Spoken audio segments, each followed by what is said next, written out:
आप देख रहे हैं लोकतंत्र। मैं हूं आपके साथ नेहा दुबे। प्रधानमंत्री नरेंद्र मोदी ने प्रयागराज में महिला सशक्तिकरण कार्यक्रम में हिस्सा लेते हुए अपनी सरकार की उपलब्धियां गिनाई।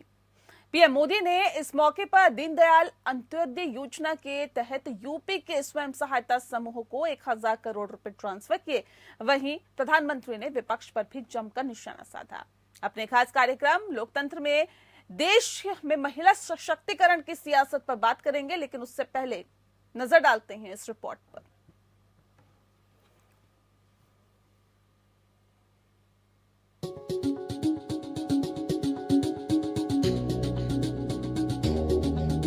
प्रधानमंत्री नरेंद्र मोदी ने प्रयागराज में महिला सशक्तिकरण के कार्यक्रम में हिस्सा लिया। उन्होंने इस मौके पर अपनी सरकार के महिलाओं से जुड़ी हुई योजनाओं को गिनाया। पीएम मोदी ने राज्यों में बेटियों की तादाद बढ़ने की बात कही और कहा कि ये उनकी बेटी बचाओ बेटी पढ़ाओ योजना का ही असर है। मुख्यमंत्री कन्या सुमंगला योजना की 1 लाख से ज्यादा लाभार्थी बेटियों के खातों में करोड़ों रुपए ट्रांसफर करने का सौभाग्य मिला। ये योजना गांव गरीब के लिए, बेटियों के लिए भरोसे का बहुत बड़ा माध्यम बन रही है। ये अलग बात है कि बेटी बचाओ बेटी पढ़ाओ योजना का करीब 80% पैसा प्रचार में ही खर्च किया गया है। खुद बीजेपी की सांसद हिना विजय कुमार गावित की अध्यक्षता में बनी समीक्षा समिति ने इस बात पर गहरी चिंता जताई। समिति ने योजना के तहत बेटियों की शिक्षा और स्वास्थ्य पर खर्च करने की सिफारिश की है। भले ही बेटी बचाओ योजना कन्याओं की बढ़ती आबादी के मामले में सही साबित हो, लेकिन बेटी पढ़ाओ योजना बुरी तरह से फेल होती नजर आ रही है। नेशनल फैमिली हेल्थ सर्वे के मुताबिक गाँव में करीब 34% महिलाएं 10वीं कक्षा से आगे अब भी नहीं पढ़ पाती हैं। प्रधानमंत्री मोदी ने ये भी दावा किया कि यूपी सरकार ने महिलाओं को जो सुरक्षा और सम्मान दिया है वो अभूतपूर्व है। यूपी में विकास के लिए, महिलाओं के सशक्तिकरण के लिए जो काम हुआ है वो पूरा देश देख रहा है। प्रधानमंत्री मोदी प्रयागराज में दलित मां बेटी से बलात्कार और हत्या के जघन्य अपराध को भूल गए, तो कुछ दिन पहले ही कानपुर में दलित बेटी से बलात्कार से जन्मी बेटी और मां की मौत पर चुप्पी साधे रखी। तो हाथरस और उन्नाव की बेटियों से बलात्कार, प्रताड़ना और हत्या का भी जिक्र नहीं किया गया। लेकिन प्रधानमंत्री मोदी ने महिला अत्याचार में समाजवादी पार्टी की सरकार पर निशाना साधा। 5 साल पहले यूपी की सड़कों पर माफिया राज था। यूपी की सत्ता में गुंडों की हनक हुआ करती थी। इसका सबसे बड़ा भुक्तभोगी कौन था? मेरी यूपी की बहन बेटियां थी। वहीं राष्ट्रीय महिला आयोग के आंकड़े खुद कहते हैं कि महिलाओं के प्रति अपराध के मामले में यूपी देश में सबसे अव्वल है। हैरान करने वाली बात यह है कि देश भर में महिलाओं के प्रति अपराध के कुल मामलों में आधे सिर्फ यूपी से हैं। राष्ट्रीय अपराध अनुसंधान ब्यूरो के मुताबिक प्रदेश में 2017 में 56,011 मामले दर्ज किए गए थे, जो 2019 तक बढ़कर 59,853 हो गए थे। चौंकाने वाली बात यह है कि रिपोर्ट के मुताबिक यूपी में हर 2 घंटे में एक बलात्कार की रिपोर्ट दर्ज होती है, लेकिन योगी सरकार ने इन आंकड़ों को गलत बताया है। बहरहाल चुनावी फायदे के लिए प्रधानमंत्री मोदी ने दीनदयाल अंत्योदय योजना के तहत स्वयं सहायता समूहों को 1000 करोड़ रुपए ट्रांसफर किए।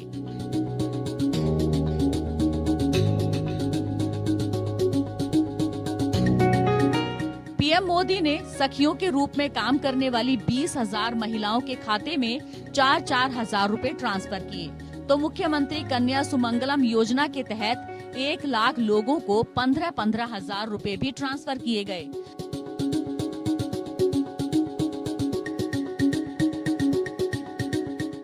मुद्रा योजना आज गांव-गांव में गरीब परिवारों से भी नई महिला उद्यमियों को प्रोत्साहित कर रही है।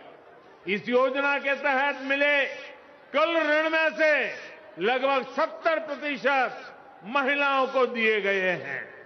दीनदयाल अंत्योदय योजना के जरिए भी देश भर में महिलाओं को सेल्फ हेल्प ग्रुप की और ग्रामीण संगठनों से जोड़ा जा रहा है। महिला स्वयं सहायता समूह की बहनों को तो मैं आत्मनिर्भर भारत की चैंपियन मानता हूं। चुनावी मौसम में सरकारें जनता के हक को जलसा कर वोटों में भुनाती हैं, तो योजनाओं का खर्च जनता को बताकर एहसान भी गिनाती हैं। अगर महिला सशक्तिकरण योजनाओं पर अमल की बात की जाए तो उज्ज्वला योजना के तहत बांटे गए गैस कनेक्शन सिलेंडर महंगे होने से गरीबों के घर सजावट का सामान बन गए हैं। 6 महीने से सिलेंडर ना भरवा पाने के कारण लाखों कनेक्शन भी रद्द हो चुके हैं। यही हाल केंद्र की ज्यादातर योजनाओं का है। लेकिन महिलाओं को लुभाने के लिए बीजेपी शादी की उम्र बढ़ाए जाने को भी चुनावी मुद्दा बना रही है। बेटियों भी चाहती थी कि उन्हें उनकी पढ़ाई लिखाई के लिए आगे पढ़ने के लिए समय मिले, बराबर अवसर मिले।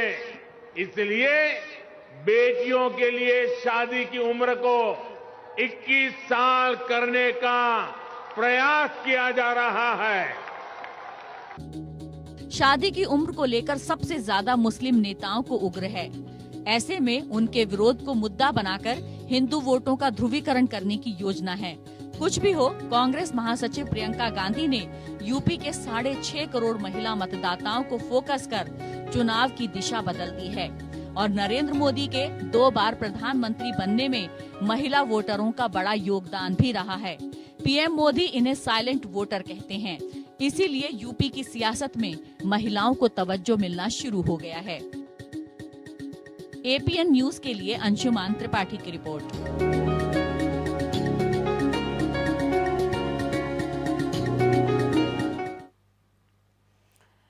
तो इस बार के यूपी चुनाव में भी महिलाओं की अहम भूमिका होगी और इसमें कहीं ना कहीं राजनीतिक पार्टियां भी लगी हुई है। जहां कांग्रेस की तरफ से ये वायदा किया गया है कि 40% महिलाओं को टिकट दिया जाएगा, महिला सशक्तिकरण की बात की जा रही है। वहीं बीजेपी भी अपने आप को इसमें पीछे नहीं रखना चाहती है, लिहाजा महिला सशक्ति कार्यक्रम किया गया। वहां पर भी कहीं ना कहीं महिलाओं को लुभाने की और महिलाओं पर राजनीति करने की कोशिश की गई। इस विषय पर आज हम तफसील से चर्चा करेंगे कि साइलेंट वोटर जिसे कहा जाता है, महिलाएं आखिर कहां जा सकती है, इनका वोट कहां जा सकता है। इस विषय पर तफसील से चर्चा करने के लिए खास मेहमान हमारे साथ मौजूद है, उनसे आपका परिचय करा देते हैं। कंचन द्विवेदी जी इस वक्त हमारे साथ हैं, स्पोक पर्सन है बीजेपी यूपी की। रफत फातिमा जी हमारे साथ जुड़ गई हैं, जो कि स्पोक पर्सन है कांग्रेस यूपी की। डॉक्टर अरविंद गुप्ता जी इस वक्त हमारे साथ जुड़े हुए हैं, स्पोक पर्सन है सपा के। रीता ठाकुर जी इस वक्त हमारे साथ जुड़ी हुई है, पॉलिटिकल एनालिस्ट। आप सभी का बहुत स्वागत है। सबसे पहला सवाल मेरा कंचन जी आपसे है, क्योंकि महिलाओं पर अब जाहिर तौर पर एक दांव चलाने की कोशिश की जा रही है बीजेपी की तरफ से ही, जहां कांग्रेस ये कह रही है कि 40% महिलाओं को टिकट दिया जाएगा। महिला सशक्तिकरण की बात आप लोग कर रहे हैं, लेकिन महिला सशक्तिकरण का क्या मतलब है और किस लिहाज से ये महिला सशक्तिकरण की बात आप लोग कर रहे हैं? क्या इसका आधार है? 5 सालों में क्या काम किया गया कि महिलाओं को आप ये कह रहे हैं कि हमें वोट दीजिए? किस आधार पे आखिर आपको वोट मिले महिलाओं का? मैं कहूँ हमारी सरकार आई है, सबसे हम राज्य सत्ता में आए हैं, सबसे ही महिलाओं के लिए ध्यान दे रहे हैं। सबसे पहले आदरणीय मोदी जी जैसे ही आए हैं, उन्होंने सबसे पहले महिलाओं के शौचालयों पर ध्यान दिया है, क्योंकि गांव की स्थिति बद से बदतर थी, क्योंकि उन्हें उनकी इज्जत के लिए बाहर जाना पड़ता था। जब रात्रि हो जाती थी तब वो लोग घर से बाहर निकलती थी, और इस चीज को आदरणीय मोदी जी ने ध्यान दिया। और ये हमारी भारत की संस्कृति की बात है, क्योंकि जो हमारे यहाँ पर भारत है, हम हिंदुस्तान में रहते हैं। हिंदुस्तान में सबसे इम्पोर्टेंट चीज 2 ही चीजें हैं, एक है नदी और एक है नारी। अगर नारी पर दिक्कत आती है तब भी भारत की इज्जत और अस्मिता पर दिक्कत आती है। नदी पर दिक्कत आ रही है तो मान लो क्योंकि नदी से हमारे यहाँ पर खेती उत्पन्न होती है और नारी से पूरा विश्व उत्पन्न होता है, इसलिए इन दोनों की इज्जत बचाने की जरूरत है, इनकी सुरक्षा करने की जरूरत है, इन्हें भव्यता, दिव्यता और सौंदर्य देने की, सभ्यता देने की जरूरत है। तो किसी को भव्य दिव्य बनाने के लिए आदरणीय मोदी जी, क्योंकि याद है सर्वभूतेषु तत्त्वरूपेण संस्था नमस्तस्यै नमस्तस्यै नमस्तस्यै नमो नमः, हमारे देश की संस्कृति है। हम लोग 5 भारत सालों में में मैडम रहते हैं। कितना काम हुआ, किस आधार पे जो महिलाएं हैं वो आपको वोट दे, काम गिनाइए ना मुझे। जी मैं गिना रही हूँ, घरौनी से लेकर के शौचालय से लेकर के उनका क्या बोलते हैं सिलेंडर से लेकर के जहाँ पर भी क्या नहीं हो रहा है, हर चीज तो उनके लिए हो रही है ना, हर तरीके से ध्यान दे रहे हैं। सबसे पहले जब योगी जी आए तो सबसे पहले उन्होंने शौचालयों पर ध्यान दिया, मालिक बनाया घर का। जहाँ पर कहते हैं ना हमारे यहाँ पर अभी कुछ चीजें ऐसी हैं, भले ही कानून बहुत बदल रहे हो, लेकिन कहते हैं महिला हमेशा पति के नीचे ही रहती है। तो ये चीज, ये नियम आदरणीय मोदी जी ने कम किया है कि ये ठीक नहीं है और उन्हें घर का मालिक सिद्ध किया है, घरौनी भी करके। तो यहाँ से सिद्ध हो जाता है ना कि हमारे यहाँ पर ये परंपरा ही है जो 70 सालों में विरोधी पार्टियों ने नहीं किया, जो हमारे भारत की मान्यता है। 3 चीजें आपने गिनाई है, 3 चीजें आपने गिनाई है, उन तीनों का मैं जिक्र एक बार फिर कर देती हूँ। शौचालय मोदी जी ने बनवाए, योगी जी ने बनवाए, उज्ज्वला योजना के तहत सिलेंडर बांटे और घर यानी कि आवास में महिलाओं की भूमिका बढ़ी। ठीक है, यही 3 काम है। डिबेट को आगे बढ़ाऊं मैं कंचन जी? उनकी सुरक्षा के लिए हर प्रकार से, जैसे महिला डेस्क है, महिला सुरक्षा है, महिला बाल विकास है, ये सब भी तो है ना।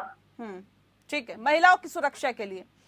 ठीक है, अब एक फोर्स में उनको हम लोग अलग से, जैसा कि उनकी सुरक्षा के लिए नहीं, हम लोग तो उनको खुद ही, वो खुद सुरक्षित हो और दूसरों को भी सुरक्षित करें, इस प्रकार से हम लोग उनको फोर्स में ले रहे हैं, उनको सम्मिलित कर रहे हैं, उनका बल बढ़ा रहे हैं। ठीक है, ठीक है रफत जी, अब सवाल इस बात को लेकर है, योगी जी ने जी शौचालय बनवा दिए, उज्ज्वला योजना के तहत सिलेंडर बांट दिए, घर यानी कि आवास लोगों के बनवा दिए, महिलाओं को उसकी चाबी सौंपी गई और सुरक्षा के लिहाज से महिलाएं अपने आप को बहुत महफूज उत्तर प्रदेश में महसूस करती है योगी राज में, जिस बात का जिक्र अभी कंचन जी कर रही थी। इतने काम महिलाओं के लिए किए गए, आप लोग किस आधार पर 40% वोट देकर ही क्या, या 40% महिलाओं को टिकट देकर ही क्या महिलाओं के वोट पा सकती हैं, या महिलाओं को आगे बढ़ाने की बात कर सकती है, या फिर आपको लगता है कि आपके जो दावे हैं वो इन काम पर हावी हो जाएंगे? मुझे तो ये समझ में नहीं आ रहा है कि प्रधानमंत्री जी महिलाओं का सम्मान किस क्राइटेरिया से करते हैं। अगर क्या हाथरस की बेटी महिला नहीं थी, पीलीभीत की बेटी महिला नहीं थी, उन्नाव की बेटी महिला नहीं थी, प्रयागराज की बेटी महिला नहीं थी जिसका रेप हुआ, उस पर प्रधानमंत्री जी ने कुछ नहीं बोला। अब उज्ज्वला योजना की हम बात करते हैं, 1000 सिलेंडर का काम है। एक आम और गरीब महिला से जरा जाके पूछिए उसकी रसोई में वो गैस जला भी पा रही है नहीं, जो अभी भी लकड़ियां चुन चुन के अपनी चूल्हे जला रही है। अभी नेशनल फैमिली हेल्थ सर्वे की रिपोर्ट आई है, 53% से 57% एनीमिक हो गई हैं हमारे क्या महिलाएं। तो उनके स्वास्थ्य संबंधी कितना उनके ध्यान दिया जा रहा है, इस पर बात करनी चाहिए। आज महिला सम्मान की बात हो रही है, मातृशक्ति की बात हो रही है, तो क्या मातृशक्ति में महिला सुरक्षा नहीं आती? आप मातृशक्ति की बात करिए, नदियों का ना सम्मान है ना महिलाओं का सम्मान है। जब एक पंचायत में एक जनप्रतिनिधि की साड़ी खींच ली जाती है तो एक आम महिला कैसे यहाँ पे अपने को सुरक्षित महसूस करे? यूपी नंबर 1 में अपराध में। तो ये सब चुनाव आते आते जिस तरीके से सुध ली जा रही, महिलाओं को अभी तक तो कहीं ध्यान ही नहीं था। आज इनके पोस्टर में भी महिलाएं कहीं इक्का दुक्का दिख रही होंगी, कहीं महिलाएं नहीं दिख रही हैं। जो ये बात कर रहे हैं महिला सशक्तिकरण के बाद, सिर्फ बात ही नहीं, सिर्फ बात ही बात है, सिर्फ जुमलेबाजी ही जुमलेबाजी है, बाकी कुछ नहीं है। तो एक प्रियंका जी ने अलग जलाई थी, एक अलग जो उन्होंने महिलाओं के सशक्तिकरण की जैसे ही बात करी तो अचानक इनको सुध आ गई कि महिलाएं भी हमारे देश का हिस्सा है, आधी आबादी भी हमारे देश में रहती है। इस आधी आबादी को शौचालय से आका जा रहा है। शौचालय भी हम आपको बता देते हैं, आज ही की अभी की जस्ट थोड़ी देर की पहले की बात है, यहाँ हमारे एक मेहमान आए थे, उनके लिए शौचालय के लिए हम लोग को कितनी दूर जाना पड़ा है, दूर दूर तक शौचालय नहीं है। तो वो परेशान होके हम हजरतगंज यहाँ से जाना पड़ा, हुसैनाबाद से हजरतगंज। तो ये है शौचालय की स्थिति, जो आधे अधूरे पड़े हैं, कहीं काम नहीं है, कहीं दरवाजा नहीं है, ये शौचालय की स्थिति। तो जो चीजें दी इन्हें अधूरे, धरातल पे उसका कोई औचित नहीं है, ना ही धरातल पे डॉक्टर नजर आ अरविंद रहा है। गुप्ता जी, तो अब ये सवाल इस पैगाम बात क्या को देना लेकर है, एक तरफ बड़े बड़े दावे वायदे किए जा रहे हैं, दूसरी तरफ कह रहे हैं कि हमने तो जी करके दिखा दिया। आप किस आधार पर महिलाओं की वोट मांग रहे हैं? एक तरफ महिला सशक्तिकरण कार्यक्रम हो रहे हैं, दूसरी तरफ 40% महिलाओं को टिकट देने की बात हो रही है। आप किस आधार पर महिलाओं की वोट मांग रहे हैं? क्यों दे महिलाएं आपको वोट? नेहा जी, एक जरा क्लियर कर दीजिए कि उत्तर प्रदेश के मुख्यमंत्री मोदी जी हैं या योगी जी हैं? काम सेंट्रल गवर्नमेंट, काम सेंट्रल गवर्नमेंट को उसमें जाएंगे, अब स्टेट गवर्नमेंट काम स्टेट गवर्नमेंट में आएंगे। सर, डबल इंजन की सरकार है, इस बात का जिक्र तो प्रधानमंत्री भी करते हैं, योगी आदित्यनाथ भी करते हैं। अब मोदी मुख्यमंत्री है या योगी मुख्यमंत्री, ये तो आपको भी बेहतर पता है सर, मुझे बताने की जरूरत नहीं है। तो फिर सीधी सी बात समझ लीजिए आप कि आज जरूरत क्या है हमें मुख्यमंत्री की उत्तर प्रदेश में, जब प्रधानमंत्री कोई उत्तर प्रदेश में आके काम करना है, पहली चीज। दूसरी चीज मैं कहना चाहता हूं कि आज जो है जो महिला सशक्तिकरण की बात हो रही है, 1090 जो है वो किसने शुरू करी थी? माननीय अखिलेश जी ने शुरू करी थी, वुमेन हेल्पलाइन नंबर। आज वो ठंडे बस्ते में पड़ी, आज उस पर कॉल करिए, उस पर रिस्पॉन्ड नहीं मिलता है। देखिए सीधी सी बात है, बातें करना अलग है, लेकिन महिलाओं के लिए जमीनी स्तर पर काम करना सबसे इंपॉर्टेंट चीज। जब हमारी महिला सड़क होती थी, अगर उन्हें कहीं पर भी असुरक्षा महसूस होती थी, 1090 डायल करके अपने आप को तुरंत वहां पुलिस पहुंच जाती थी। अब आ जाइए कि अपराध की स्थिति, मैं देखिए राजनीति पर उठ के बात कर रहा हूँ। एनसीआरबी मेरे अंडर नहीं है, national crime bureau record. National NCRB में 2769 केस दर्ज हुए हैं 2020। महिलाओं के लिए जो महिला आयोग है उसमें उत्तर प्रदेश नंबर 1 पर है महिला अपराध में। अब आप बताइए, मुद्रा योजना की बात, ये लोग अभी मुद्रा योजना में आप कभी किसी सर आपने 1090 ये जो हेल्पलाइन नंबर है शुरुआत की थी, इस आधार पे महिलाएं आपको वोट दे दें? नहीं, मैं आपको बताता हूँ, समाजवादी महिला पेंशन योजना में शुरू करी थी। हमारा उस टाइम देखिए केवल जैसे महिलाओं को साथ लेके, सर अगर जो पुरुष घर, क्या महिलाएं ये बहुत समझदारी के साथ अपने मताधिकार का इस्तेमाल अभी तक करती हुई आई है और आगे भी करेंगी? रीता जी। जी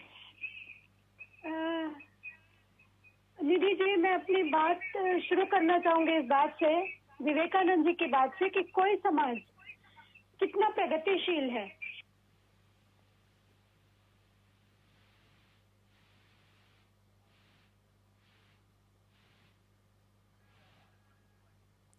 रीता जी, आपकी आवाज हम तक नहीं पहुंच पा रही है। अभी जो वर्ल्ड ट्रेड ऑर्गेनाइजेशन है और इस तरह के जो और सांख्यिकी आ रही है सामने, उससे हमें ये पता चल रहा है कि यदि हमारी महिलाएं उनका जीडीपी में योगदान बढ़ाया जाए तो हमारी जीडीपी 27% तक जा सकती है। कई बिलियंस का फर्क पड़ने वाला है जीडीपी में। तो आप समझ सकती हैं कि जो भारत की महिलाएं हैं उनका वोटिंग परसेंटेज कितना है। इसी बात से समझ सकती हैं कि जीडीपी में 27% की बढ़ोतरी की जा सकती है महिला भागीदारी के द्वारा। तो अंतर इसलिए आ रहा है क्योंकि जो महिलाओं की जो भागीदारी संसद में है वो नगण्य है। जब 1952 में पहला चुनाव हुआ था उस समय जो परसेंटेज था और अभी जो परसेंटेज है उसमें बहुत खास कुछ अंतर नहीं आया है। उस समय लगभग 11% था और अभी 14% हुआ है। तो मुख्य रूप से हमें 2-3 चीजों पे ध्यान देना होगा। यदि ये पार्टियां जो चुनावी मैदान में उतर रही हैं और अलग अलग प्रकार के वायदे कर रही हैं तो इनको इसको चरितार्थ करके दिखाना होगा। साथ ही जो महिलाओं के प्रति माइंडसेट है उसको बदलने में कोई भी पार्टी अभी कामयाब नहीं रह पाई है। उसका कारण है खुली संसद में जब बहस होती है तो जो सिटिंग सांसद होते हैं उनके द्वारा अशोभनीय अभद्र टिप्पणी अभी कुछ समय ही कुछ मामले आपने देखे होंगे। जी। तो महिलाओं के प्रति जो मानसिकता है वो अभी भी वही है। तो भागीदारी देने से ही नहीं होगा। जो ये पितृसत्तात्मक जो मानसिकता है इसमें भी बदलाव लाना होगा और साथ में जो महिलाओं को जो प्रतिशत जो 35% और 34% ये जो क्लेम कर रहे हैं ये पड़ेगा। जो महिला उम्मीदवार है उनकी संख्या बहुत कम है, चाहे बीजेपी हो चाहे बीएसपी हो या किसी भी प्रकार का। सिर्फ तृणमूल और बीजू जनता दल ने अभी जितना बोला उसके हिसाब से उन्होंने भागीदारी महिलाओं को दी, उतने उम्मीदवार उन्होंने उतारे। बाकी कोई भी पार्टी ये क्लेम नहीं कर सकती है कि उन्होंने उतनी भागीदारी महिलाओं को दी है। तो मैं इस बात का पुरजोर समर्थन करती हूँ कि महिलाओं को जी चलिए महिलाओं को इसमें राजनीति में अभी बहुत कम प्रतिनिधित्व मिला है, नगण्य है वो। जब तक के ये प्रतिनिधित्व नहीं बढ़ेगा तब तक के हम ग्राउंड लेवल पे किसी भी रिजल्ट की उम्मीद नहीं कर सकते हैं। ठीक है, ठीक है। कंचन द्विवेदी जी, अब सवाल इस बात को लेकर जिस बात का जिक्र अभी रीता जी कर रही थी कि पॉलिटिक्स में क्या भारतीय जनता पार्टी महिलाओं को आगे बढ़ाएगी क्या? अभी तक तो मैम ऐसा देखा नहीं गया। कांग्रेस की तरफ से ये कहा गया कि 40% महिलाओं को टिकट दिया जाएगा। अगर महिला सशक्तिकरण की बात होती है तो वो सशक्तिकरण पार्लियामेंट में क्यों नहीं दिखता, विधानसभा में क्यों नहीं दिखता? क्यों भारतीय जनता पार्टी की तरफ से महिलाओं को ज्यादा तवज्जो नहीं दी जाती? क्यों भारतीय जनता पार्टी की तरफ से महिलाओं को आगे नहीं बढ़ाया जाता अपनी पार्टी में? कैसे फिर देश में आगे बढ़ेगी महिलाएं? नेहा जी, हमारी पार्टी में बहुत तवज्जो दिया जा रहा है। मैं अपने आप पे ही उदाहरण दे सकती हूँ आपको, और मैं देख रही हूँ पार्टी में बहुत सारी महिलाओं को आगे बढ़ाया जा रहा है। जैसा कि अगर मैं अभी सुन रही थी कांग्रेस के प्रवक्ता को, प्रियंका जी कहती हैं, अभी आपने भी बहुत सारे बयान सुने होंगे कांग्रेस के बारे में मैं कहूँ तो रमेश कुमार जी का एक बयान है, बहुत वरिष्ठ नेता है, उन्होंने बोला कंचन जी ऐसे नहीं, इधर से छलांग लगा के उधर नहीं जाना है, अपनी पार्टी के बारे में बताना है। पहले अपनी पार्टी के बारे में बताइए, फिर दूसरे पे जाइए। मैंने अपनी पार्टी में बताया कि हमारे यहाँ पूरी तरीके से सभी को मौका मिला है। नहीं, सुनिए बताइए ना, मुझे नाम बताइए कंचन जी, मुझे नाम बताइए। महिला सशक्तिकरण के लिए पार्टी ने अपनी पार्टी में क्या किया? आपने अपनी पार्टी में क्या किया, मुझे बताइए। महिलाओं को भरपूर मौका दिया जा रहा है उनको। मैं बता रही हूँ, मैं अपना खुद आपको उदाहरण दे रही हूँ। और मेरी बात सुनिए, जो कि अभी प्रियंका जी कहती है ना, लड़की हूँ, लड़ सकती हूँ, तो मुझे लगता है अगर वो महिला सशक्तिकरण और महिला के लिए बात कर रही है तो उन्हें रमेश जी को खींच करके पहले सदन से लड़ने के लिए सड़क पर उतारना चाहिए कि आप महिलाओं के लिए कैसी बात कर सकते हैं। मैंने मुझे ये बताइए कंचन जी, आपने 2017 में कितनी फीसदी महिलाओं को टिकट दिया था? इस बार कितनी फीसदी महिलाओं को टिकट दे रही हैं? अगर आप देश में महिलाओं की स्थिति बदलने की बात करते हैं, पहले अपनी पार्टी में महिलाओं की स्थिति नहीं बदलनी चाहिए? बीजेपी की राष्ट्रीय अध्यक्ष क्या कोई एक महिला रही है आज तक? मुझे बता दीजिए। इस बार मैं कह सकती हूँ कि इस बार हमारी पार्टी में पूर्ण तरीके से मौका दिया जा रहा है। बाकी आप देख ही रही है कि कांग्रेस में क्या होता है, सपा में क्या होता आया है, हम सब देख रहे हैं। अब इस बार जब हम प्रतिशत महिलाओं को भागीदारी दी है, इन्होंने उनका ख्याल रख रहे हैं, उनको सुविधाएं दे रहे हैं, 53 महिलाओं को टिकट दिया था बीजेपी ने। सारे लोगों को याद आ रहा है कि हमें भी कुछ ना कुछ करना चाहिए, इसलिए वो उतर करके अब कर रही है। पहले 70 साल 447 महिलाओं को इनके यहाँ टिकट दिया गया था, जो कि सिर्फ 12% है। जी, तो मैं कांग्रेस की बात करूं, शुरुआत में देखिए ना कि कितनी सीटें कांग्रेस की बात करिए ना कंचन जी, अपनी बात करिए। कांग्रेस की क्यों कर रही हैं आप? अपनी बात करिए ना। अपनी बात बोलिए मैडम, आप अपनी बात बोलिए। आपने 12% महिलाओं को बच दिया है मौका। मैं कह सकती हूँ कि इस बार आप और प्रगतिशील पार्टी के नाते आप महिलाओं की नुमाइंदगी करने की बात करते हैं, जैसे कि मोदी जी कहते हैं, उन्होंने कहा है अपने भाषण में। परंतु मैं आपसे पूछना चाहती हूँ कि ये अधिकार तो महिलाओं को संविधान में बहुत पहले को दिया है, इसका क्रियान्वयन करवाइए, इसका जमीनी स्तर पर क्रियान्वयन करवाइए। इसके लिए हमारे देश में मान्यता होनी चाहिए। ठीक है, ठीक है। रफत जी क्या आपको लगता है? आप तो 3 दशक, एक सेकंड कंचन जी, मैं समझ गई आपके पास अब बोलने के लिए कुछ नहीं है। रफत जी, अब सवाल इस बात को लेकर है, आप तो 3 दशकों से उत्तर प्रदेश में बाहर हैं, महिलाओं के मास्टर स्ट्रोक को चलकर क्या आप सत्ता पाने की जो हसरत है वो पूरी कर पाएंगे क्या? है कि हम महिलाओं के जरिए कुछ नहीं कर रहे। महिलाएं आज अपनी शक्ति खुद पहचाने, खुद प्रण लें। नहीं तो इससे पहले आप लोगों को क्यों नहीं याद आया? की बात कर रहे हैं हम। हम 32-33 साल से नहीं, हमें पता है कि यूपी में हम नहीं है। नहीं, तो लेकिन इससे पहले आरक्षण की अगर बात, नेहा जी मेरी बात कर लेने दीजिए, मेरी बात कर लेने दीजिए पूरी।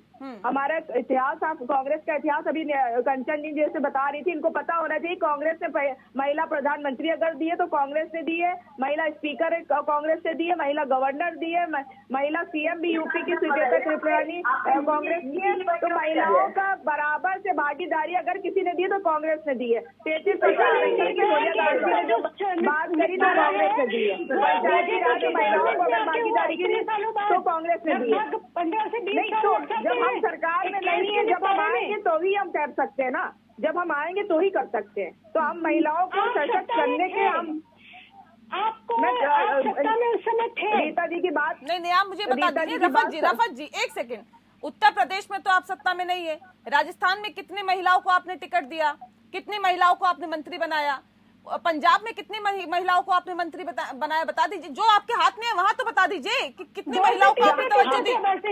हमारे पास एक लंबी लिस्ट है, महिला प्रधानमंत्री की भी, महिला जो है महिला मुख्यमंत्री की भी हमारे पास एक लंबी लिस्ट है, स्पीकर की भी, गवर्नर की भी।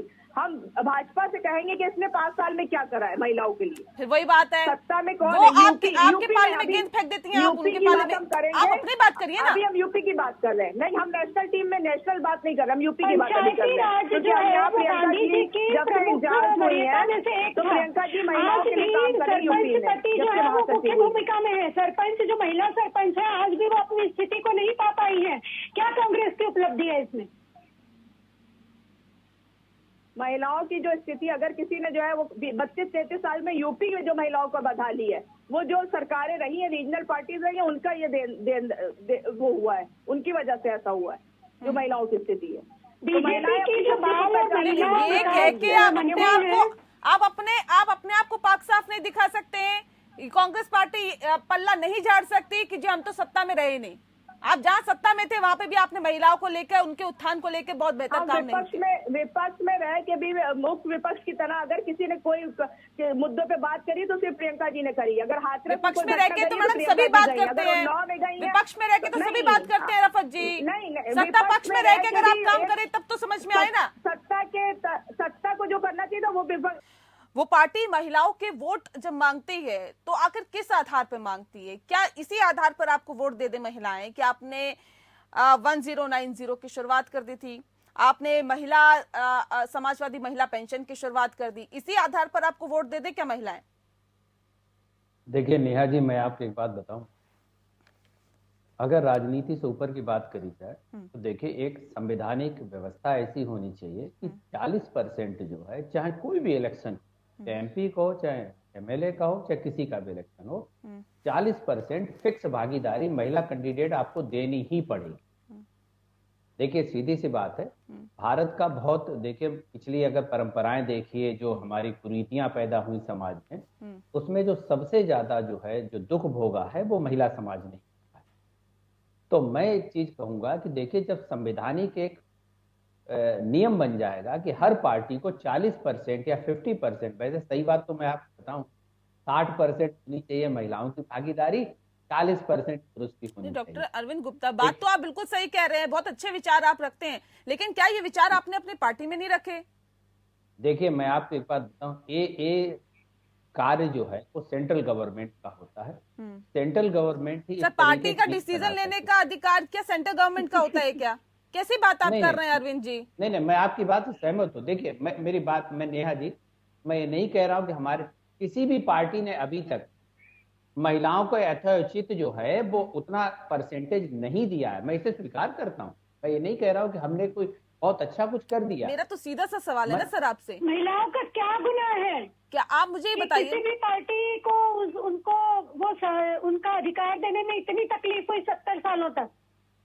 मैं आपको बताऊं रीता जी, मेरा अगर बस चले तो मैं तो 60% महिलाओं को जो है हिस्सेदारी देने को तैयार हूँ, 40% केवल पुरुषों की भागीदारी। अरविंद जी, बोलने से थोड़ी होगा, इच्छा शक्ति चाहिए, इसको लागू करना पड़ेगा। मैं आपको एक चीज और बता दूं, इस बार समाजवादी पार्टी जो माननीय अखिलेश जी के नेतृत्व में चल रही है, आप निश्चित मानी चलिए कि महिलाओं की भागीदारी भी इसमें बढ़ चढ़कर होगी, और हर उसमें जो है प्रयास यही किया जाएगा। जो अभी आपने वो उठाया ना कि सरपंच पति, प्रधान पति, इनके लिए मैं आपको निश्चित तौर पर बता देता हूं, हमारी सरकार आती है तो ये बिल्कुल प्रतिबंध हो जाएगा ठीक कि है, जो सरपंच है, जो प्रधान है, वही जाएगी। कोई ठीक है प्रधान सर, होना पति या चाहिए, सरपंच पति नहीं हो जाएगा। रहा। आपकी सरकार भी आई चली गई, लेकिन फिर भी नतीजा वही ढाक के तीन पा। देखिए होना तो यहाँ चाहिए जितने भी और लोग बहुत कुछ बैठे होना हैं, चाहिए, मैडम, हुआ नहीं कुछ।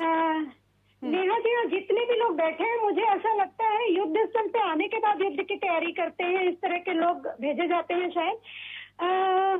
मैं आपको बताना चाहूंगी कि भारत में आज मोदी जी ने जहाँ रैली की है यूपी में, भारत में जो मातृत्व मृत्यु दर है 2014-2016 में 6.15% की दर्ज की गई, ठीक है। और आज यूपी में माननीय प्रधानमंत्री मोदी जी ने जो बड़ी बड़ी बातें कही हैं, जो जुमलेबाजी फिर से की है एक बार, उसके बारे में मैं कुछ कहना चाहूंगी कि जो सशक्तिकरण सम्मेलन हुआ है, महिला सशक्तिकरण सम्मेलन, उसमें 1600 करोड़ के विभिन्न योजनाओं के बारे में तो उन्होंने बोल दिया, परंतु आपको पता है कि अभी जो आंकड़ा है मातृत्व मृत्यु दर का, उसमें यूपी दूसरे नंबर पे है भारत में 201 के आंकड़ों के साथ, और असम पहले नंबर पे असम है 237 के आंकड़ों के साथ। दोनों जगह पर बीजेपी की सरकार है। चलिए असम की तो बात में होगी, बात अभी फिलहाल यूपी की हो रही है। कंचन जी, जब आप महिला सशक्तिकरण की बात करते हैं तो इन आंकड़ों को नहीं देखते हैं क्या, जिस बात का जिक्र अभी रीटा जी कर रही हैं? और आंकड़ा सर, आंकड़ा ठीक है रीटा जी, इस कदर, हाँ, तो वो जो परिवार को कैसे संभालेगी, समाज का निर्माण कैसे और करेगी, आंकड़ा इसका भी देखिए, साथ ही साथ कैसे बदलेगा। ठीक है, साथ ही साथ कंचन जी, एनसीआरबी का आंकड़ा भी देखिए, जिसमें अपराध के मामले में उत्तर प्रदेश नंबर 1 पर है, महिला अपराध के मामले में। वो आंकड़ा नहीं दिखता है क्या? एनसीआरबी का आंकड़ा तो हम 16 से देखते चले आ रहे हैं ना, तो उसमें तो यूपी भी सबसे आगे हमेशा रहा है। और आप एक अपना नामांकन भरने जा रही महिला को आप सुरक्षा नहीं दे पाते हैं। जी रखिए बात, नामांकन भरने जा रही महिला को आपकी पुलिस सुरक्षा नहीं दे पाती है, आप महिला सुरक्षा की बातें कर रही हैं। महिला सुरक्षा प्रशासन का काम है, वो तो कर ही रहे हैं ना। इसमें ऐसा नहीं है कि मोदी जी रोक दे रहे हो या योगी जी रोक दे रहे हो। हर प्रकार से जो कानून, हम यहाँ मोदी जी और योगी की बात नहीं कर रहे हैं, हम समग्र में आपकी पार्टी की बात कर रहे हैं। वो तो बनते ही है ना, और आपकी पार्टी के घोषणा पत्र की बात कर रहे हैं। नहीं ठीक है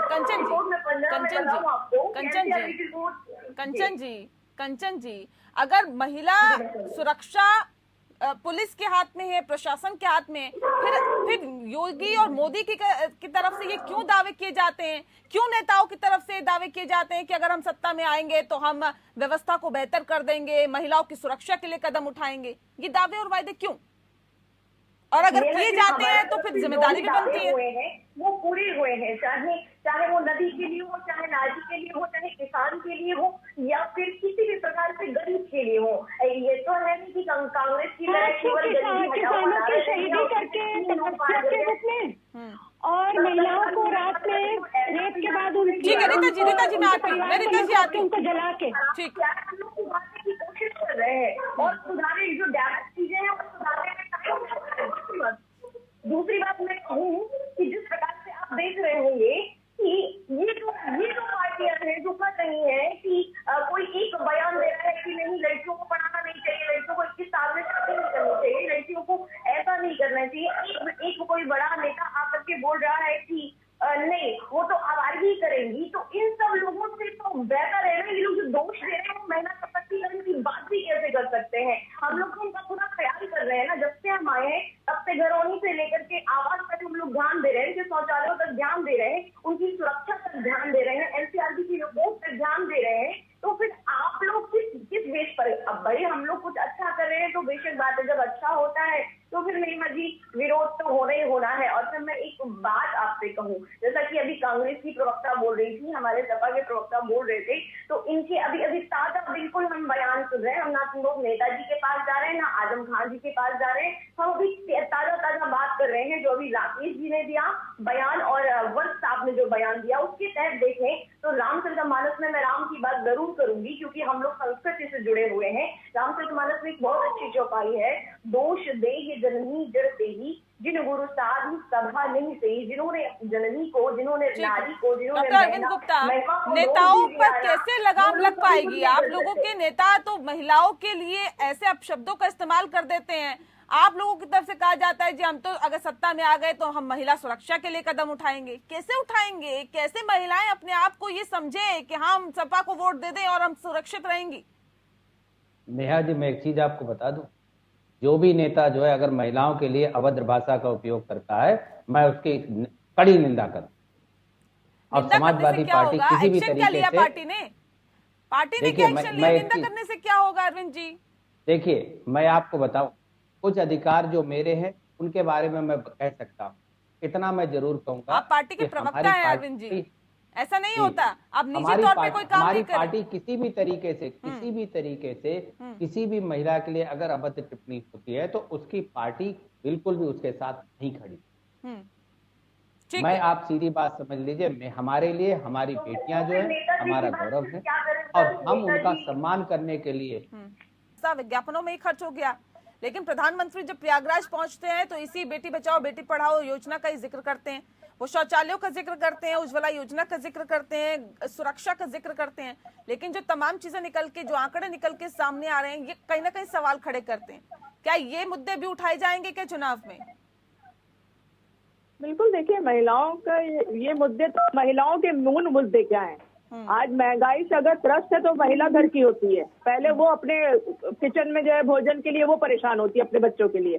तो आज 100 रुपए किलो टमाटर मिल रहा है, तो महंगाई बड़ा मुद्दा है, जो महिलाओं के लिए भी बहुत बड़ा मुद्दा है। और सिलेंडर के दाम 1000 है। जैसे कि अभी हमारी बहन कह रही थी कि कांग्रेस 40 साल अगर किसी ने महिलाओं के उत्थान के लिए किसी ने काम करा तो सिर्फ कांग्रेस नहीं करा है। हमारी वृद्धा पेंशन, विधवा पेंशन, ये सब कांग्रेस की ही देन है। हमारे कस्तूरबा विद्यालय, जननी जो है सुरक्षा योजना, मनरेगा, बहुत सारी ऐसी योजना सिर्फ कांग्रेस नहीं चुनी। लेकिन ऐसी ये विकास है, ये सतत चलने वाली प्रक्रिया है। जहाँ पे आपने रोकी वहाँ पे कहीं ना कहीं बदहाली नजर आने लगती है। तो जब हम 32-33 साल में यूपी में है ही नहीं तो हम इसके दावे कैसे कर सकते हैं हमने क्या करा? हम आगे आने वाली सरकार में ही हम दावे करेंगे कि हम ये करेंगे, हम जो जो योजना लाएंगे या हम क्या सशक्तिकरण करेंगे, बात करेंगे महिलाओं की। तो हमने ये प्रण लिया है कि महिलाओं के लिए, हमारी प्रियंका गांधी जी ने ये भी प्रण लिया है कि वो महिलाओं के लिए ज्यादा से ज्यादा सोच रही हैं। जिस तरीके से महिलाओं के हालात उन्होंने यूपी में घूम घूम के चारों तरफ जब वो गई है तो उन्होंने हालात देखे, उन महिलाओं से मिली हैं, उन बच्चियों से मिली हैं जो परेशान है। तो ऐसे कोई हम लोग ने ये प्रण नहीं लिए, ना प्रतिज्ञा ली है, ये सब उसी के तहत हुआ है जो भी हमने अपने जो है मैनिफेस्टो में लाया गया है कि हम महिलाओं की शिक्षा पे भी ध्यान देंगे, हम वृद्धा पेंशन और जो हमारी जो है आशा बहुएं, आंगनबाड़ी कार्यकर्ता, जिसने भी जो भी महिलाओं के से रिलेटेड जो फील्ड है उसमें हम जरूर देखेंगे कि महिलाओं को कैसे हम सशक्त और ज्यादा कर सकते हैं। तो ये जिस तरीके से कांग्रेस लगातार करती है, ये आगे भी करेगी, ये हमारा प्रण है। और ये शौचालय की भी धरातल पे क्या स्थिति आपने भी देखी, हमने भी देखी। आप लोग रिपोर्टिंग करती हैं, आप लोग ज्यादा जानती हैं, हमसे बेहतर आप जानती होंगी। अगर आप बात करें उज्ज्वला की तो सिलेंडर के दाम क्या कह रहे हैं कि आज भी लकड़ियां चुनने पे मजबूर है महिलाएं और वो चूल्हे जला रही हैं। तो ये सब इनके दावे हैं और कथनी करने में बड़ा अंतर है। तो हम इस पे ये नहीं कहेंगे, हम जो करेंगे वो करके दिखाएंगे। हम कहते नहीं है, हम करके दिखाते हैं। और कांग्रेस का यही इतिहास भी, आज भी हमारी विधानमंडल की नेता अगर कोई है तो महिला है, हमारी राष्ट्रीय अध्यक्ष अगर महिला है। कंचन जी, 80% पैसा विज्ञापन पर खर्च करके 20% पैसा ही अगर महिलाओं ये बेटी बचाओ बेटी पढ़ाओ अभियान पे खर्च किया गया है, तो क्या फायदा है ऐसे अभियान का जब 80% आप विज्ञापनों पे खर्च कर रहे हैं? हमारी सरकार महिलाओं के लिए काम कर रही है ना, ये बड़ी बात है। बस काम होना चाहिए। विज्ञापनों पर तो 80% खर्च हो रहा है। मैं आपसे पूरी बात का जवाब दूंगी। सब प्रकार से काम हो रहा है। जैसा कि अभी टमाटर पर बात हुई तो मैं कह दूं कि अगर किसानों को ना देखें तो किसानों को दिक्कत होगी। तो महंगाई आप दोनों तरफ से मार रहे हैं ना। अगर यहाँ से दाम कर दे तो यहाँ से भी आप बोलने के लिए तैयार हो जाते हैं। कुल मिला के मोदी जी जो कार्य करें, अगर सीए का मुद्दा उठा रहे हैं, वो भी अच्छा है, तो उसमें भी बोलना है। अगर किसी प्रकार से वोटिंग की चीज आधार से जोड़ रहे हैं तो उसपे भी बोलना है। कुल मिला के हम जो काम कर रहे हैं उससे आपको बोलना ही बोलना है। रफत जी का तो कहना है 1000 का सिलेंडर कैसे खरीदे गरीब। यूएनडीपी की रिपोर्ट के हिसाब से भारत लिंग भेद के मामले में भी 127 देशों में 132 गरीब महिला अपनी रसोई में आलू टमाटर की बनाती होगी आई थिंक। क्या फायदा बेटी अभियान का उससे आप जैसे मैडम कह रही है कि आपने ज्यादा खर्चा विज्ञापन पे किया है, बिल्कुल सस्ती हुई है, क्योंकि 79% जो प्रचार प्रसार अभियान बेटी बचाओ ऐसे नहीं, एक एक करके कंचन जी को बोलने दीजिए, उसके बाद मौका मिलेगा। कंचन जी, और जिस प्रकार से हमारा देश कोरोना से होकर के गुजर रहा है, मैं अभी हम लोग 1000 का सिलेंडर मैडम कैसे ले गरीब आदमी, बताइए ना। जिस समय हमारी सरकार है, अगर इस मौके पर किसी और की सरकार होती ना, तो किस प्रकार के हालात होते सोचने से भी डर लगता है। और उसमें किस प्रकार से कंट्रोलिंग हो क्या आप रही है। ये कह के अपनी जिम्मेदारियों से तिश्री कर सकती हैं क्या? सरकार अपनी जिम्मेदारी से तिश्री कर सकती है कि जी किसी और की सरकार होती। प्रधानमंत्री नरेंद्र मोदी को बनाया जनता ने, ये कह के आप उनका अपमान कर रहे हैं। उस जनता का अपमान करें, किसी और की सरकार होती। अपने कर्तव्य को निभाया। नेहा जी, अगर अखिलेश जी यहाँ पर होते तो ग्रामीण क्षेत्रों में 18% महिलाओं के श्रम में कमी आई है, उनके रोजगारों में कमी आई है। शहरी क्षेत्रों में 27 से 28% महिलाओं के जो रोजगार है वो छिन गए हैं। कोरोना काल में बहुत अच्छा काम किया। ठीक है फातिमा जी, ठीक है फातिमा जी को बोलने दीजिए। नेहा जी, कोरोना की बात अभी कंचन जी कर रही हैं, आज भी आर्थिक स्थिति से जूझ रहे हैं वो लोग। उनकी आर्थिक स्थिति इतनी कमजोर हो गई है घरों की कि वो लोग आज भी जूझ रहे हैं। रोजगार लोगों के चले गए और दवाओं के दाम 1.5 माह में दोगुने हुए गए हैं। अस्पतालों में दवाएं नहीं मिल रही है। तो ये बता रही कोरोना में इन्होंने संभाल लिया देश को। कोरोना में जो लोग मरे उनको आर्थिक सहायता नहीं दी गई है, उनके परिवार को जो छोड़ दिया गया है उनके हाथ पर। और ये बड़े बड़े होर्डिंग लगा के अपना प्रचार प्रसार कर रहे हैं। तो ये देश संभाल ले मोदी जी और देश को विनाश क्यों ले जाए। महिलाओं की दुकानों को तोड़ा जा रहा है। नहीं, इस तरह से नहीं, नहीं, ये स्थिति बता रही है कि वाकई महिलाओं की हालत, महिलाओं की स्थिति बहुत दयनीय है। और सिर्फ राजनीतिक पार्टियां राजनीति करने के लिए महिलाओं का साइलेंट वोटर का इस्तेमाल करती हैं। और ये स्थिति जाहिर तौर पे काफी हद तक चीजों को स्पष्ट कर रही है कि वायदे और दावे तो बड़े बड़े किए जाते हैं, लेकिन नतीजा वही ढाक के 3 पात। बहुत शुक्रिया आप सभी मेहमानों का हमारे साथ इस खास चर्चा में शामिल होने के लिए। लोकतंत्र में इतना ही, नमस्कार।